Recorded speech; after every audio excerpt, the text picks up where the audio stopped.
Ready for another adventure na punta, mga amigo. Oh, hit out. Bye bongbong, dive bari tonight. Shut out. Out dong, mga mana nga rin panggangan. Mga mana nga rin panggangan. Kaluyan po kasutan.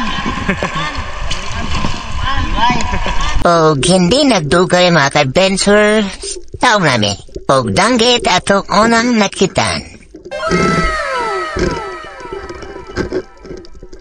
Kisi-kisi mga ka-adventure, tatago pa sana kaso, nakitan pa rin natin.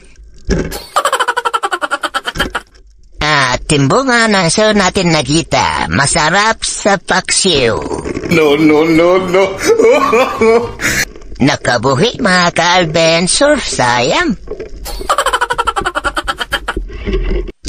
At dito sa bandang unahan mga ka-adventure, nakakaya tayo ng isang lionfish.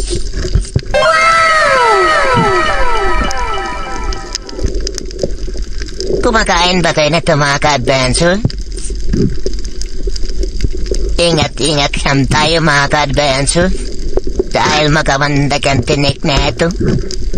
Pero sa palagay ko nakakain ito mga ka-adventure. Hindi ko pala nasubukan magluto na ito. Maganda yung kulay niya.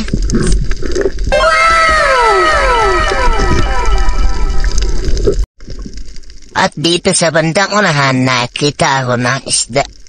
Kaso ang bilis magtago. Mabilis pa sa 4:00. Maliwanag kasi ang buwan na yan mga ka-adventure. Kaya itong samaran na to, tinira ko na agad. Sana all. Makatakas pa. Pag mailap, tirahin agad. Tulad nito mga ka-adventure.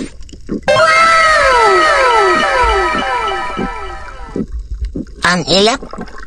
Tapos na ako sa oxygen. Kaya tinigirat ko na lang din agad. Sayang naman, baka makatakas pa pag nag-on pa ako ng camera. Sakto mga ka-adventure. Mahigit 10 kilo na rin. Gusto na ito mga ka-adventure.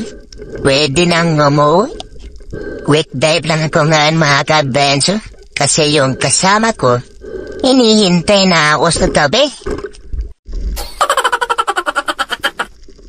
Habang pauwi nga tayo ka-adventure, nakadagdag tayo ng pangpaksiw.